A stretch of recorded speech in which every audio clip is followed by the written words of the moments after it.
I'm headed onto the Loyalhana today. It's Thanksgiving Day, so happy Thanksgiving. Apparently my dog's going to come fishing with me today. Don't even know how she got out of the house, but either way, we're heading down to do a little fishing on Thanksgiving before dinner. And let's go see what we can pull out of the water. I have my Risen Gideon 5/6 weight reel, amazing drag, handles extremely well, and balances either my 10-foot 3 weight or my 10-foot 4 weight Risen 23 PS nymph rod. I love this rod as much as you can love a fishing rod or any kind of equipment. Today I'm fishing, to start off, a olive size 16 nymph with a 3mm tungsten bead as my anchor fly, more for my point and anchor than anything else. And then, because we're into the winter fishing months, I have a small size 20 flashback hare's ear with a 2mm tungsten bead. Let's see what we can get into. All right, so I don't know.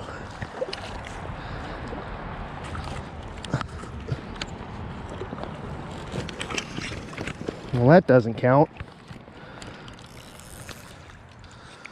Not at all.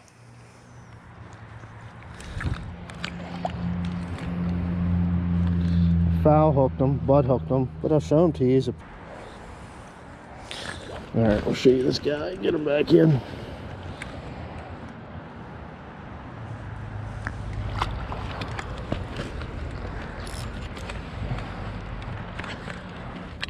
All right, another fish on.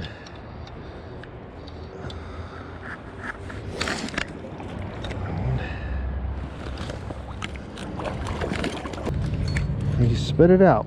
Here he is. Nice little rainbow. I'm casting far up because I don't have any weight except what's on the beads. I got two size 20. One's a Paragon, and the other one's a midge.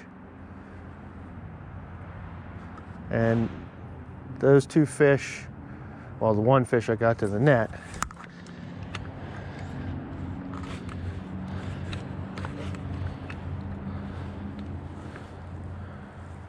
took the Paragon, the olive Paragon with the hot spot on it. Oh, just missed one.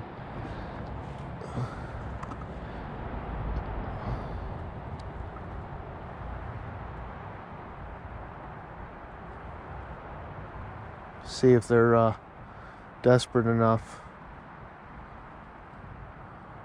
Here, I just changed tippet, which is hilarious. I just changed tippet and I started catching flies. So I went from a, actually, I went from a size 5 to a 6 for sinkability, because I got small flies on, and visibility to give myself an edge. And as soon as I did that, I hooked two fish. There I just watched one chase the fly.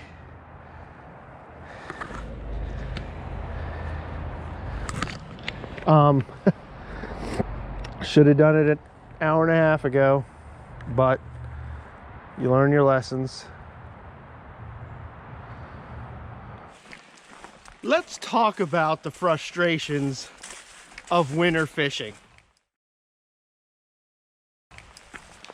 I watched a video not very long ago, as a matter of fact, yesterday, that people say, it actually started with the question, why go winter fishing? And for anybody who's winter fished, even this transition period of temperature drops in the water, you know that how frustrating it can be, because you're either getting tangled a whole lot more because you're desperate and trying to go to these other tributaries and blue lines and things of that sort, where you're just bound and determined to catch a fish. Then you find yourself busting out F-bombs and all kinds of other things like that because you get frustrated, because you haven't accomplished the goal of catching a fish, or maybe even getting a bite. This advice is for me. I'm sharing it with you in hopes that, well, that it affects me more and maybe helps you. The Bible talks a lot about self-control and a lot about temperance, which is essentially the same thing. As a matter of fact, it talks about the challenges of life that build that in us. Now, I don't recommend that if you have a short temper that you walk out into the woods and start fly fishing a small creek like this, because you'll probably break your fly rod in two and throw it in the creek. But the challenge is to accept the challenge. See, I heard somebody say the other day, and I'm not like banging on this person, but they said that conditions are not great in the winter. They're not at best. Well, they're winter conditions. It's what they are. It's what we have. And if you want to fish in some of the most beautiful places in the world, or in your area, when there's ice and when there's snow and you hear that crunch of the snow underneath you, and it's dead quiet in the wintertime because there's a lot less bodies out there. Well, that comes at a cost. But my challenge is, much like the name of this show, Journey on the Fly, and our motto is, it's not always about the destination, it's about the journey. When we identify fly fishing, camping, hiking, time with family as a means to an end, catching a fish, having a great video at the end of a day of camping or memories, those aren't bad things in and of themselves. But when they become the goal, when they becomes, well, we want to spend time with family so we can get good footage, or we want to go fishing because we want to catch fish, and that's all good. It's right. I want to catch fish too. I want to have good memories. I want to get some good footage for those memories for my family. But if the truth be told, if we face up to the challenge, maybe the challenge itself, the journey itself, is really what will produce in us an everlasting change, or a character trait that needs to be sharpened, like patience. I tell myself all the time when I find myself frustrated, dude, you realize that you're fishing. Why are you upset? You're not at work. You're not in a fight with somebody. You're fishing. You're not fixing your truck.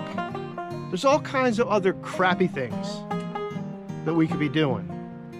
So my challenge is to endure. Endure the challenge, and remember, it's not always about the destination. It very much is about the journey. See you later.